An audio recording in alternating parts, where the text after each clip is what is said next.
Welcome to Rolling Reflections. I'm Eric, and today we're going to be talking about, the reflection I had from class today, which was trying versus knowing. And like I said, I try and reflect on something, every day that I'm rolling, every day that I'm training, and obviously when I'm not too, but specifically after training sessions, because it's one of those things that you get into an arena like that, and you're going to have a lot more things come up. You're going to have a lot more things to discuss and reflect on versus just sitting on my couch doing my daily activities in this arena. It's not going to trigger me nearly as much.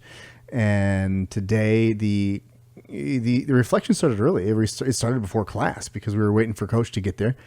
And so we're hanging out outside the doors. Two of the guys were talking, and they said that they were going to stay for competition class, and I'm just going to the fundamentals and not staying for the second portion of that, which would be competition class, where everyone comes in, they're getting ready for tournaments. My body's not at a place where I can handle that level, that workload. So I know myself, I don't go even though I want to. So I was asking them, what allows you to go to the second class? Are you guys in fundamentals not going as hard as you could go? You're throttling back, and then you're giving it all in competition class. And they alluded to, yes, to a certain degree. If it's just drilling, you're not working terribly hard. But if you're any kind of live sparring, which we did do today, then yes, it's not as hard as they would go in competition class. So knowing the place you are and how to give the right amount of energy, leads to longevity. And I know that's the learning curve for all new beginners. I know it's been my learning curve, and it's one of those truths that you can't just be told. You do, like I said last week, you do have to just stick with it and then learn it when you're ready to learn it. It's so many lessons that you can't just adapt. You have to walk far enough till you can finally understand what the hell it means. And this is one of those lessons, because I want to go. I want to train. I want my body to feel as good as possible. It's not going to feel great because this isn't aerobics. This is, it's a violent sport and takes a toll on the body. But I know that slowing down is the key to taking 2 classes in a day. It's the key to going to 3 classes in a week or 4 classes. And as I know, instead of try, I can start to see how that's possible. I can start to see how slowing down is possible. I can start to see how the toll being taken to my body is lessening. And what I mean by knowing versus trying is when you understand technique, you look at, and I watched after my class, I watched the competition prep people. I watched all of the varying skill levels, and certainly some really great practitioners there. They know what they're doing. They're not trying because they've done the techniques enough. They've drilled them. They understand them. They know them. So they just do them.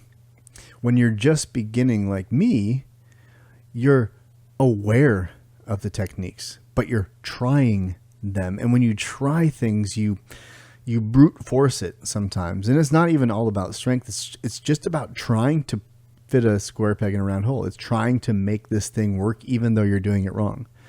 And the more you do that, the more I did that, the more I would be prone to injury, the more I would burn myself out. And there was no chance that I could ever go to a second class immediately following the first or the next day. So as I go on, I learn to slow down because I'm starting to know things. I think that's when it happens, is when you start to know something. You can rest in that. You can have security in that, so you can slow down and let the other things pile up. There's techniques that I can't do. Of course, there's techniques that I can. And when I say can, it's a loose can. I know what I can do. And when I'm trying to make that work, like I did today, some of the stuff I know, and I couldn't make it work, it's okay.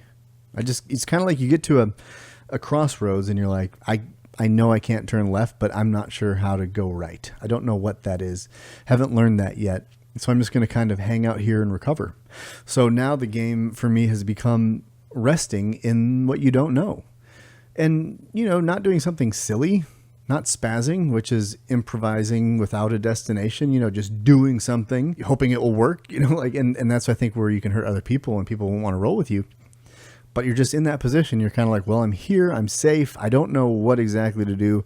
So I'm just going to kind of catch my breath here, let them make a move. And then once I, can do something, I'll do something. And so that's what I did, and it works out because I don't burn myself out. I didn't burn myself out. I had this reflection though, of just the vital bit of jiu-jitsu is learning how to slow down. And one of the first steps to making that happen for me is not a secret. None of this is a secret. And that's the funniest thing about it is nothing that I've said so far, nothing I'm going to say, probably ever, is a secret or not obvious. So that being said, the obvious solution to this problem is doing the moves that your coach just taught you or has taught you recently. And I'm trying very hard to do that. I'm trying very hard. And I said trying, not just I'm doing that, because there's a lot of thought involved. And the confidence that I'm resting is that I was able to do some of it. I joke with my white belt friends that white belt t-shirt should be something like that, because you're doing it and it's kind of like that. It's something like that. And so I had a moment where I'm in side control and I remember Ben's lesson from Monday. I get my grips. I remember the grips. I got that. Okay, now I got to pop up and get knee on belly. And then slowly I'm like, I got to put my leg out here. And then I put my leg out there. And then he frames. And then immediately I remembered, I have to collapse the arm with this leg, trap it with this ankle. Then I can switch the ankle. But then I know what to do now because I'm not in the moment. Hug the arm, press it out. And then you can, work for an arm bar or an Americana. And then I did that, kinda. And then I sat there and I started going for an Americana.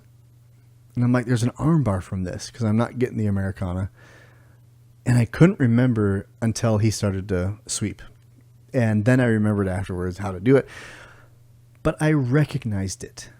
And I was dedicated to doing what I had learned from my coaches instead of, I think this will work, and then doing something else. And I'm not going to be perfect at not doing, I think this will work. I mean, as part of the, white belt, blue belt phase, I'm sure. But that has shrunken in such a fraction of what I'm doing. And I think that's the goal for everybody.